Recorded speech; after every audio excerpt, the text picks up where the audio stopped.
Hello, everybody, and welcome back to Can of Corn. If you may have noticed, we haven't posted in a while, but the crew has been busy. I personally was in the middle of a move, which made it a little difficult to get some pods around, and I know Chris has been busy as well with his summer activities. But we're finally back in the swing of things, hopefully for the long run here, so that we can keep providing some quality Can of Corn content for you guys. Absolutely. Apologies for the lack of uploads, but we should be right back on schedule now. So we're going to start this episode off with some sort of looking at who we picked to win divisions and our award predictions and seeing how they're doing thus far into the season. So, Dylan, if you want to take us away, I think we're starting with the American League. Yeah, or National League. We'll crack no, open this it is can now. of corn, and in doing so, we're about 2 months into the season, give or take. So we've seen some clubs and some guys get some good run. So we've got a pretty good idea of how things are looking to shake out going into the All-Star break. As we know, with the trade deadline, a lot of things can change, as well as you know the grind of a full season. Some players might get injured, and that might change some awards voting, as well as where some teams will play out in the division. But this is what we got from here. So, as Chris mentioned, we are going to start in the American League. And looking back, we're going to go over who we predicted to win the American League East. If you can tell from Chris's disdain, he is not happy with his pick, as he picked the Rays to win the American League East. Not only did I pick the Rays, but I said that the Yankees were going to be fourth in the division. And for those of you unaware, the Yankees currently have the best record in baseball, 47-21. I will say that of all of the divisions, they are the closest in winning percentage. So I feel a little bit better about myself because at least it's a close race. The Central's NL Central's pretty close too, but they're all around 500 or winning. So yeah. I mean, that division's just so tough in general. I mean, they're no matter like how flawed they are and indicative of record, they're all solid ball clubs that, have a real shot to beat you almost every given night. But as Chris mentioned, the Rays are currently last in the division, and I have DraftKings to kind of help predict where each team is going to finish in the division, as well as who's going to finish where in awards voting. And the Rays currently have a plus 20 or plus 20,000 odds to win the division. Place your bets, guys. Those of you who don't know betting odds, plus 20,000 is if you were to bet $100, you would get, and they would win, you would get your $100 back as well as $20,000 on top of it. So it's looking like a bit of a long shot here. But I'll put $1 on the Rays to win the division tonight. Weirder things have happened. Yeah, you did good though. The Orioles are in second. That's who you picked. Yes, I picked the Orioles, who are currently, I want to say, 2.5 games out. I should probably pull up the standings. They are 2.5. They're 43-22. So yes, they are 2.5 games out. So they're not far out of it. The Yankees currently do sit in first place, but I feel like these two teams are going to flip-flop a lot going through the rest of the season. The Orioles currently have plus 220 odds, so they're not favored to win the division right now, but it's not, not a long shot that they would. Yeah, so, they're right there. And I believe in the sustainability of this Orioles pitching staff a little bit more than what we've seen from the Yankees so far. But when that Yankees offense is clicking, they're clicking hard. And one of the big reasons why I picked against the Yankees is because of the health issues they've had. Well, they lost their best pitcher, and I was like, oh, Garrett Cole's gone. They're not going to have anyone to throw. And they're just like pulling these random guys that have like 2.5 ERAs right now. Yeah. And I don't know if that's going to stay that way, but we're going to talk about one of those quote-unquote random guys a little bit further down the line, as well as some guys that are helping keep those Yankees at the top. But yeah, currently as it stands, the Red Sox are in third with a 500 average, or a 500 winning percentage.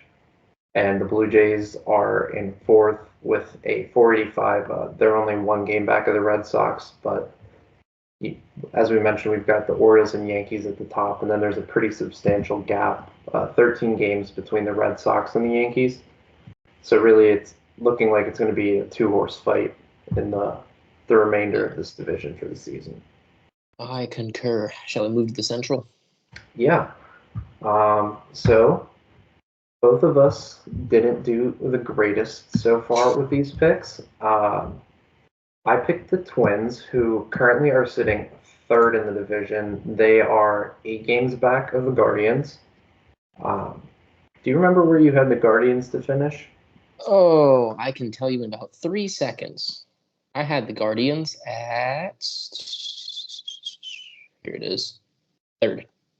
Third. That's if I remember correctly. I also had them at third. Yep, we matched the Guardians at third. So, for those who are unaware, the Guardians kind of flipped their philosophy this year in terms of offensive production. They were a team that was going to win on pitching and nickel and dime you to death and get wins that way. But with their new manager, Stephen Vogt, former MLB player, he wanted to go into the season looking to lift the ball and get more home runs. And that's exactly what they're doing. They're hitting a lot more home runs this year, as well as some of their pitchers stepping up a little bit more than you would have expected. Much similar with the Yankees, the Guardians lost their best pitcher in Shane Bieber for the remainder of the year. And when I saw that news, I thought, this team was dead in the water. They weren't going to go anywhere without him. But they've been playing really good ball without him, and I can honestly say that I'm shocked that they're putting up this level of production.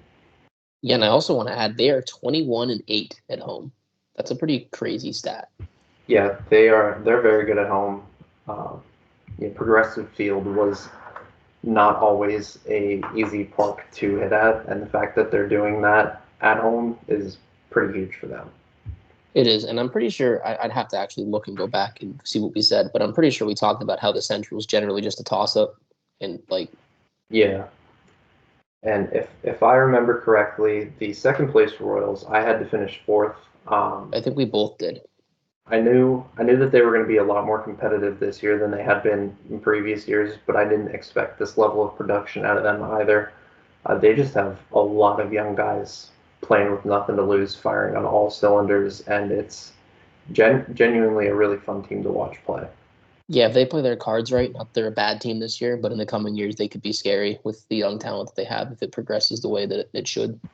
Yeah, I see a lot of comparisons to the 2022 Orioles in the fact that they got all these young guys coming up and they're all starting to click, and give them 2 or 3 years and they could be a real genius team in this league.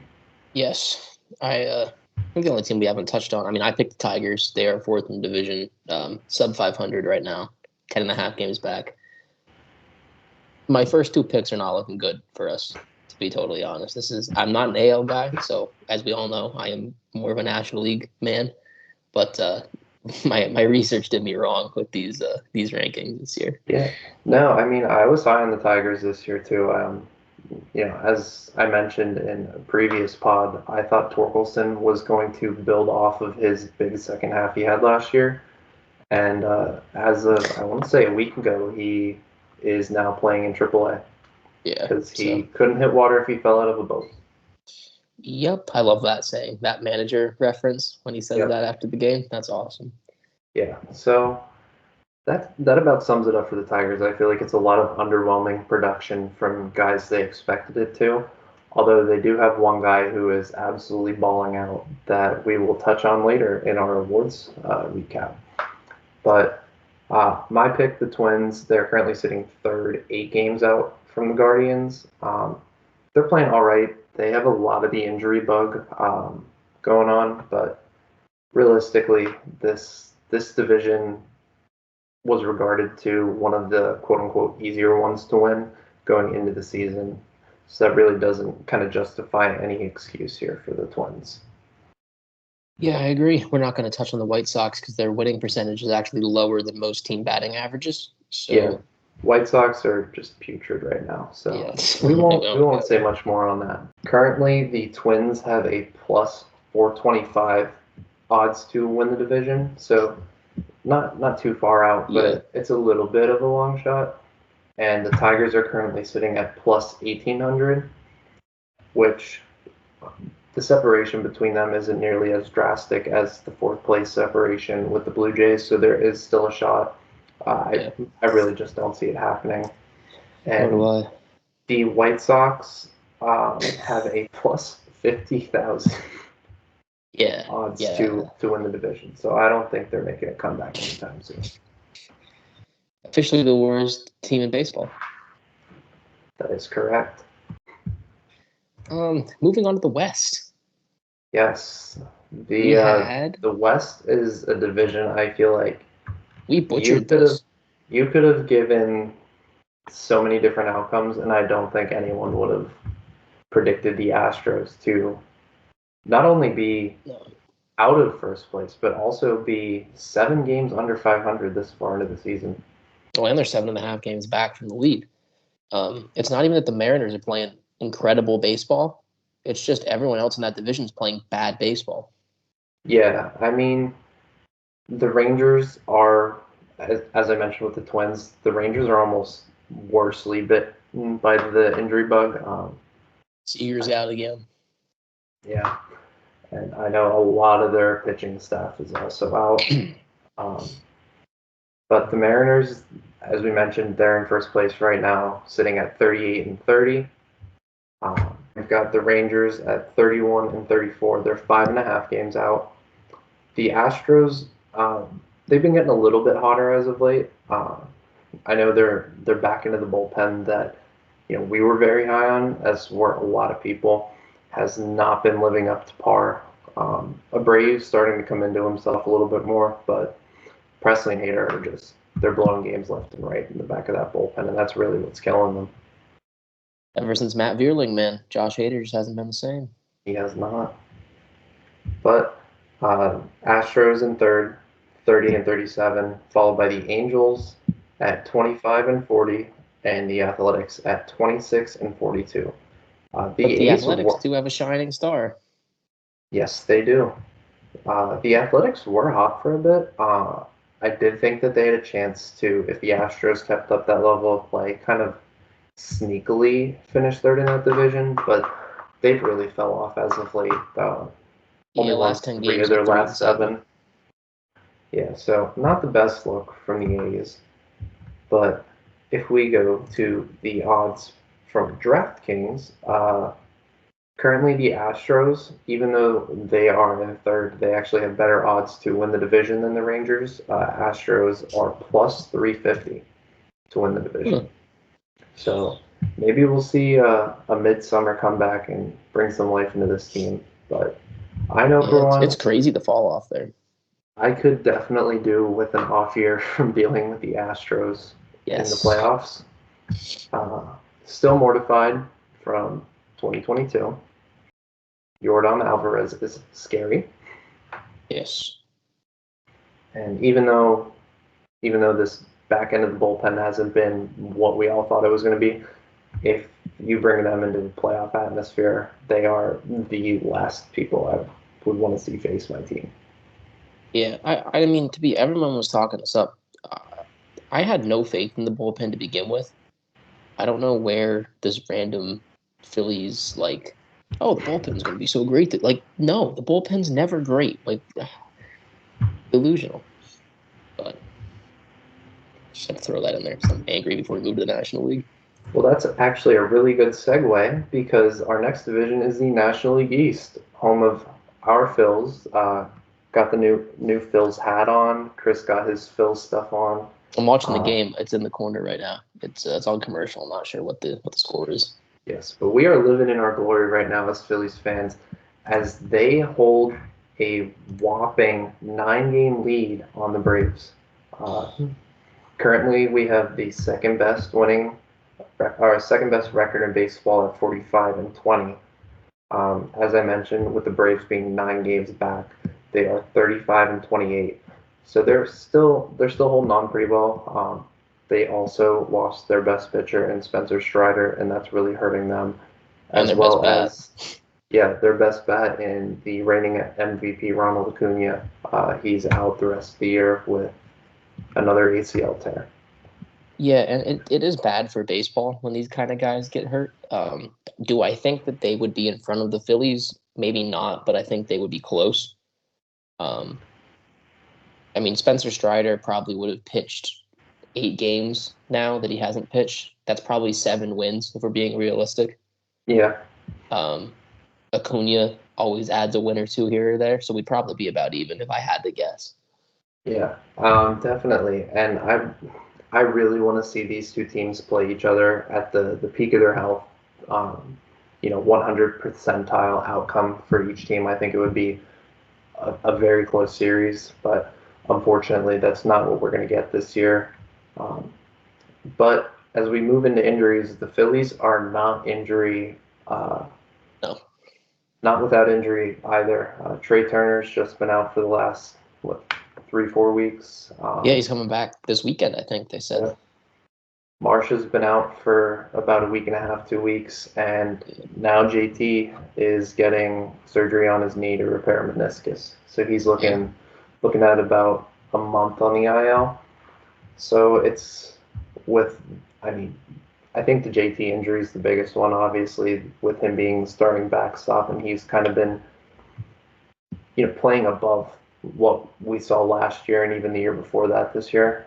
Yeah, I he think, he was someone I had pegged to be have a drastic down year, yeah, and he is playing like he did in his quote unquote prime. yeah, He was hitting around 280, slugging the ball really well, still running really well. Obviously, he's an awesome defensive catcher. It sucks to see him go out, but I did read that his surgery is supposed to be to remove fluid from his knee. oh, okay, So it shouldn't be like a 3 month long. Like he should be back in like yeah, 4 weeks, like three to yeah, 4 weeks. yeah. Dave Dombrowski said in a presser today that it's looking to be a month Yeah. So because so that's awesome. he was playing through it, but Yeah. they kind of just wanted to get it over with and risk something more drastic happening with it later on in the season. Yeah. So this way And we at unless we have least it, yeah. Go ahead. this way we at least we have him back.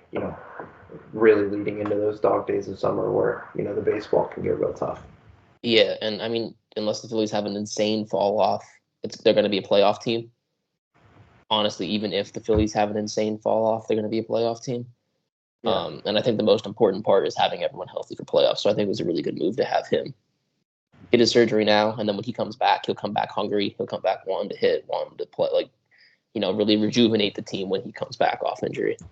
yeah, and kind of us just only talking about these two teams not only is a little bit of bias, but it kind of just goes to show what's going on with the rest of this division. I mean, Nationals are in third at 35-40, but And I got to give you your flowers because they're you said that I think the Nationals are going to surprise a lot of people. Might be a 70-win team, and they're on pace. So good on you. yeah, they just they're kind of not to the level of the Royals. They've got a lot more veterans on that team, but they do also have a lot of young guys coming up, both in the pitching side and the offensive side, that are really helping get Yeah, that done. There, a lot of veterans are going to help them kind of replenish that farm system, and they've got a lot of good guys coming up. absolutely. And who did I just pick up in fantasy? Jesse Winker, I Yeah, think he's having a hell of a year compared yeah, to yeah. what was He's expected. having a great year, all things considered. Um, he had that great 21 with the Reds, and then kind of fell off Yeah, after that. But he's having a little bit of a resurgence, and I do think he's going to be, someone that's definitely going to get moved at the deadline. yeah. I can't believe how insanely dog shit the Mets and the Marlins are. Yeah, I mean, it's it's typical Mets. I mean, they came into the season knowing that they weren't going to really make a lot of noise, and they're really Yeah. playing to it. How about Lindor? Man, he's horrible this year at the plate. Yeah, yeah. I don't know what's going on. I think they're going to do a lot of, cleaning of house both in the off season and at the trade deadline. I think they really need to shake up that clubhouse and Yeah, I think they need to uh, shake up management too. yeah. And that leaves us with the Marlins, who are a whopping 23 games out from first place at 22 and 43. Yeah, to be expect. We did not expect the Marlins to be good. They lost the best pitcher in their rotation and really the only good player on their team. So Yeah, yeah. Yeah. So you're talking about Sandy Alcantara, but they yeah, also lost Yuri Perez, who yeah, stud rookie pitcher last year that was looking to be a big problem for batters. A lot of comparisons to a young Pedro Martinez, but yeah. real unfortunate that we don't get to see him at all this year anymore. Well, and what's his face, Luzardo. I knew Luzardo wasn't great, but I really thought he'd be decent, and Yeah, I do he's just not still doing it. I do still think he'll bring in a pretty good package for the Marlins at the trade deadline. He's shown a lot of potential. He's pitched in the playoffs both in Oakland and Miami, so he's kind of got that poise to him. I think a lot of teams are going to be picking up their phones at the deadline. Yeah, and I mean, I'd take him over Taijuan Walker. So Yeah. And with that being said, the odds for the Braves to come back and win this division are plus 270. So not out of the realm of possibility at all. that's better than I thought for being 9 games out. It's just, you know how this Braves team can click. Mm, I mean, absolutely. Sales is pitching like he's Oh my gosh, he's lights prime out. Sale. I hate to say it because I hate the Braves, but man, I love watching him pitch. Yeah, he's so good. But everyone else, I mean, the Phillies have a minus 360 shot to Yeah, hold that obviously division they're lead, but Mets are plus 25,000, Nationals and Marlins are both plus 50,000. the Nats are too. Wow, I can't believe they gave the Mets better odds than the Mets are playing some really bad baseball. I think that they just expect more people to get moved from the Nationals and have them, end up less That's true. competitive in the second half. Oh, shall we move to the Central? Yeah, this is where Chris gets his flowers and I get a little bit of egg on the face. So yeah, I picked the Brewers to win the division, and they are currently winning the division by 7 games. Actually, 2, 3, and 4 in the division are all 7 games out, which is an interesting little stat. They're 39 and 27. Rhys Hoskins has been playing pretty well while he's healthy. The pitching staff's done a decent job, but I think it's mostly hitting, isn't it? Isn't just their offense? They've been hitting pretty well. Yeah, as I mentioned before, I'm a big fan of the Baseball's Den podcast, and they touched yesterday about how this is an entirely different Brewers team than what we're used to. Much like how we mentioned the Guardians were always a team built on pitching that will win games by playing small ball. Yep. This is completely different. The Brewers this year are so they've always had a tremendous starting staff and bullpen to back it up. They're actually dead last in the league in starters innings pitched, and they've only had 2 games this year so far that a starting pitcher has gone at least 7 innings for them. Yeah, But I that's mean, pretty wild. this bullpen is still nasty, and they don't even have their best bullpen arm in Devin Williams yet.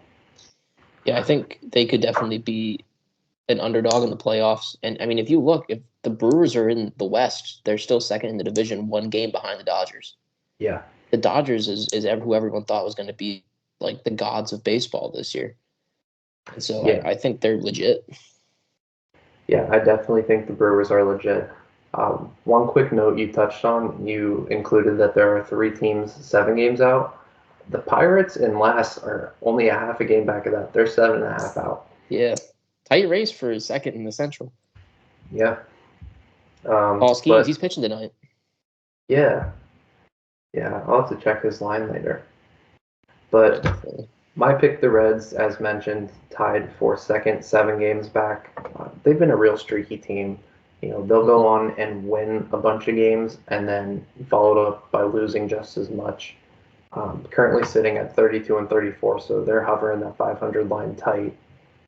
They're on a hot stretch now, won 8 of their last 10. But Yeah. currently they are sitting at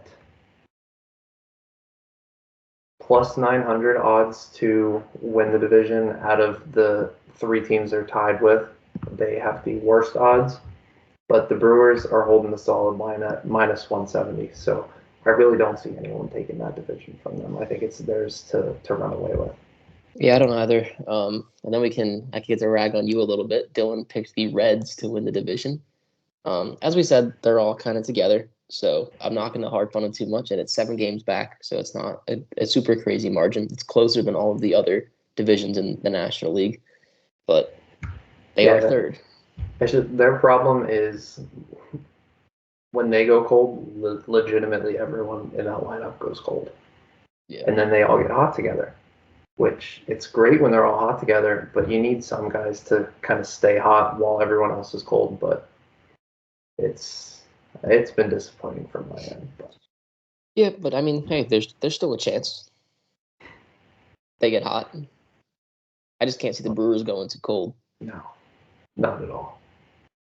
But that leaves us with the West. We Yes. both properly predicted this one.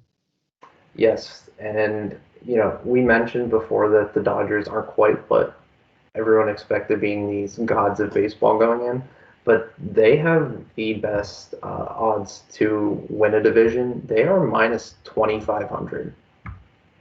Yeah. And the I mean, if you look at the Padres, roster, it makes sense. But for whatever reason, like I don't understand how they're not winning more starting pitching. Maybe. I think it's just so much star power in the same lineup. Kind of, I mean, they're still winning at over 61% of their games. Right. So they are playing like a good team. It's just not this level. Like we expect them to have, kind of the same winning outcome as the Phillies and the Yankees, but Yeah. they're No. still a great team. No, absolutely, they're definitely a good team. And I think when we see teams like the Phillies and Yankees this year, we kind of get this. Oh, that's a good team in our head. 41-26, still a very good baseball team. Yeah, absolutely. And I think their odds are so, I guess the term is high, to win the division because, I mean, the Padres are second and they're a 500 team, 7.5 games Yeah. back. We did not properly predict the Padres. I had them in fourth, and you had them in third. Yeah, I But thought the Diamondbacks were really going to build off of this year, but that's a completely different conversation. yeah, I mean, they were only 2 games back from second place, 9.5 back from lead. But I mean, I did not expect it to be 470 at this point in the season. Yeah, I mean, they've just got a lot of offensive pieces that aren't clicking right now. Corbin And Carroll's just not yeah, who he was. yeah, and he was a big X factor going into the season. Yeah. But Giants. I think I had the Giants pegged for as second third, or for third, yeah, and they are in third. So shout out the Giants. yeah, Giants, they're kind of like the Reds in the sense that they're really streaky, go on a good run, then a bad run. Um, Yeah. I don't know. Outside of Logan Webb, their rotation really hasn't been there, so that's kind of, I think, their big fault. But My Cy I, Young pick.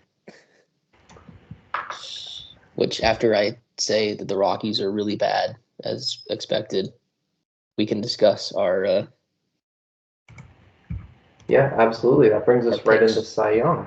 But however, we are not starting with the National League. We are going to switch to our American League uh, awards that we predicted. Uh, Chris, in the American League, you picked Dylan Cease if he was still in the American League, which he is no Yes. longer. He is a Padre.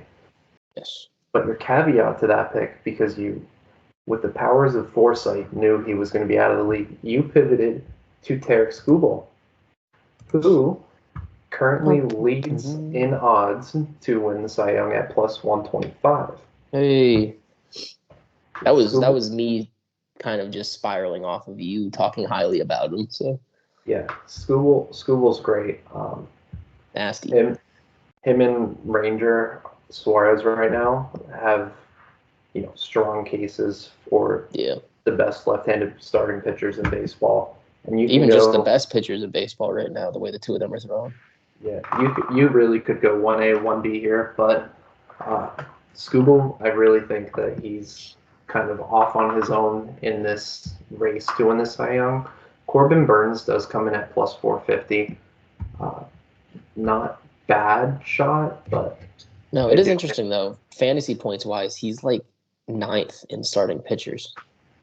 Yeah, fantasy. I mean, fantasy favors a lot of innings. Oh yeah, absolutely. So, but yeah, great pivot to Scooble there. Um, my pick was Pablo Lopez, who is not having a great year by That's any fair. stretch. Let's see, I have to. His odds are plus 3,500, so I don't think he's going to win anytime soon. Yeah. And I will shout out Brady's pick, Kevin Gosman, because he was with us in doing the awards. So we will also track his awards bets, not bets, but predictions. And Kevin Gosman, he did have a really good start last time out through a complete game shutout. Yeah, I saw Uh, that.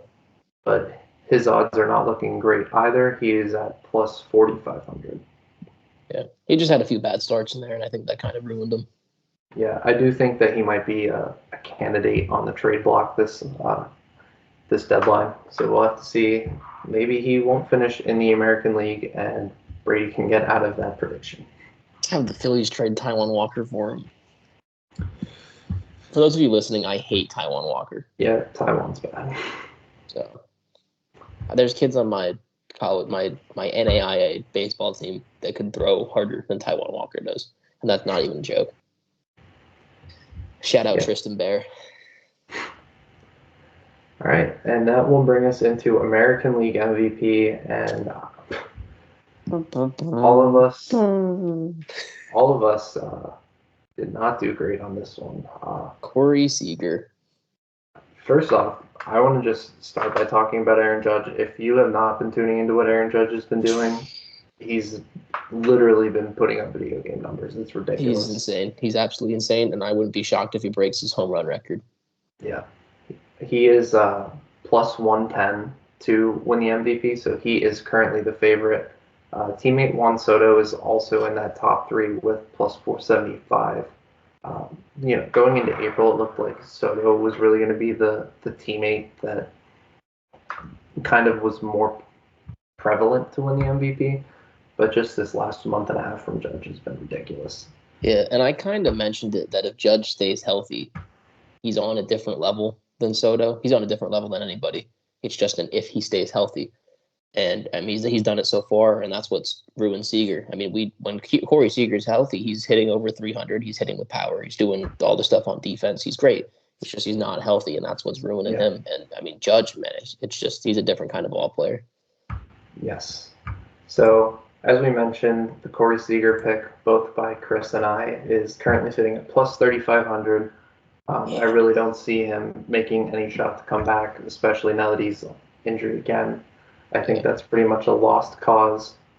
And then Brady's pick, Julio Rodriguez, has not been, playing up to his standards at all by any means this season so far. He's at plus 5,000. So I really think that this one's just a wash everywhere. Yeah, not our best picks, but oh well. Yeah. And speaking of washes everywhere, I didn't think it could get worse than that, but the Rookie of the Year. I went with Jackson Holiday. We know how that went. So not proud of the pick. I thought it was a lock. I thought this kid's so good. He's going to come up. He's going to be incredible. And then he hit like 0.76 with it was bad. Yeah. So just as Chris did, I also picked Jackson Holiday. Or no, Brady picked Jackson Holiday to win Rookie of the Year as well. I don't even know. Carter. Yes. Is he not even on the list to That's cursed. If he's not on the list, that's so terrible. Okay, no. So Jackson Holiday's odds to win Rookie of the Year as it stands right now are plus 8,000. I don't know if he'll get back up this year. It was pretty rough. And they've kind of got a good thing going right now. So I think, absolutely. Why change it? Exactly. And then my pick, Evan Carter, was really hoping he would play like he did in the postseason, but that is not the case at all. He is sitting at plus 6,000 to win. Yeah. So all in all, That's why Rookie of the Year is so difficult because you never know how these guys are going to play when they come up. Yep. We move on to our National League Cy Young. Yes. And I was really, really high on Logan Webb because he throws a lot of strikes and, gets a lot of ground balls, not necessarily a strikeout picture. Really has a place in my heart. Is he having a bad year? No. Is he having a Cy Young year? No. No. Yeah, he is currently sitting at plus 2,000 to win the Cy Young. Yeah. Yeah, it's rough. Uh, he's a good pitcher, but just we've got some of the great pitchers that Oh are my gosh, yeah. I mean, we talked about Ranger and Screwball, and I mean, yeah, is what it's it is. it's tough. But Brady went with Zach Gallen. yeah, Zach Gallen is currently sitting at, I believe Gallen is not too, yeah, Gallen's not too far behind Webb. He's at plus 2,500. Okay. Um, he's not having the year he did last year, but he's still putting up some pretty good numbers. And then my pick of Kodai Senga is, we're On just the going to waive IL. that as ineligible because he is yet to pitch in an inning this year. Yeah. I'll give you another one. Who do you want right now? You can pick anybody. You rolling Ranger? My Roland Ranger. See, I want to say yes, based off of his performance this year and, kind of the evolution of the player we've seen him Yeah. become. But Cole and Wheeler Yeah. are just, it's so hard to pick against them because Cole is so consistent. And Wheeler, like when Wheeler looks like he's the best pitcher of the planet Yeah. I when he's wouldn't pick on, against Wheeler. it's so hard to try and pick against those guys. Yeah. Wheeler currently sitting on top of the NL Cy Young awards voting at plus 225. MLB also, their writers do weekly, they do awards predictions and how they would vote. Wheeler got 15 first place votes and Ranger got 14 first place votes. So Yeah. they are quite literally right now like fighting each other for Cy Young. And Yeah. it's just no matter who wins it, if it is one of these two guys, like there's going to be no malice like towards Yeah. the other. I mean, When Nola Ranger, turns it on, he's going to be right there with him. yeah, Nola's at plus 2,000, Yeah. so Like he's he's not he's there far with off. Webb. Yeah. But yeah, crazy. Crazy, crazy. We can All move right, along to our National League MVP selections, which actually are pretty decent, yeah, except for mine. I think this was probably the best area that we had picked. Brady's pick in Mookie Betts is currently the favorite to win at plus 150. He's unreal, man. He is Yeah. so damn good at anything athletics. I mean, he's bowled perfect games. He's Yeah. 5'9" and he can dunk, and he's learning a new position and just Yeah. balling out. And he's on your fantasy team. So if you want to get rid of him, let me know. I have some guys that could leave. Shout out! Uh, First week of the season, Mookie put up 25 points in one game, yeah. so that was great. He's a dog. But my You went pick with in Harper. ARP, yep, he's in second right now at plus 400. Also tied with Shohei. So anytime you're tied Yeah. with Shohei, you're in good company. But Harp's really Absolutely. turned it on as of late, and he's a superstar. He's an all around star of the game. I could not be happier that he is on this team. Yeah, no, Harper's been awesome. And Turner was doing really well, and then he got hurt. So there goes my MVP pick. Yeah, I mean, plus 6,000. I think if he would have stayed healthy the whole year, we would see, you know, those odds kind of dip up maybe towards 800, Yeah. 1,000 range. But Yeah, I was gonna say I think we'd be around the 1,000 to 1,500 range for him if he wasn't injured. But I really don't think anyone's touching Mookie Betts as much as I love Bryce Harper. I mean, the yeah, guy's just on a different planet. yeah, absolutely. I do know that we had also floated some Tatis as like honorable mention. He is currently fourth at Is he plus really? 1,200. Wow. Is he playing that good? Uh, Not quite as good as he did in 2021, where he Okay. had that close finish, but he is still, Yeah. Okay. playing extremely well. Nice. I actually think that better than our MVP is our Rookie of the Year because, man, Yeah, um, this this rookie of the race year is really tight. I didn't read off the odds for the American League, but that's kind of because it's really a two-horse race between Luis Hill on the Yankees and Mason Miller on the A's. yeah, I do think Hill has a slight edge because he's a starting pitcher versus a reliever. yeah. But then you go I to will before we start this one because I don't have the odds up in front of me. What is Shota Imanaga at? he's at first. Is he? Shout Hmm. out Shota Imanaga. Picked him up off waivers. I couldn't believe he was still there. I had to auto draft the last like 7 picks of my team because I was at baseball practice. And I went through looking and I saw no one picked him up. And I was like, no freaking way. So shout out Shota Imanaga. Yeah, I mean his first 10 starts to the season were just unreal, like Yeah, comparable to yeah, you look up any like all-time great season, he's yep, right up there. Come a little bit more down to earth these last couple starts, but still he's having a great year. yeah, As we mentioned, favorited to win Rookie of the Year with plus 115 odds. But right behind them, fastly approaching, is Brady's pick in Paul Skeens at plus 200. shout out Um, Schemes. this is a guy this time last year he was pitching in the College World Series, and Yeah, now and he is setting the Major League world on fire. he's currently throwing a shutout through 6 against the Cardinals as we speak. How many strikeouts does he have? Um, hang on, trying to load it. Oh, here we go. Pitching, Paul Skeens, only 7. I No, mean, I'm seven through sorry, six, 7 through 5. 7 through seven 5. seven through five. Yeah. Yeah, 3 So hits. so yeah, he's a stud. And then your and I pick of Yamamoto is in third with plus 300. Yeah, So really pretty good there.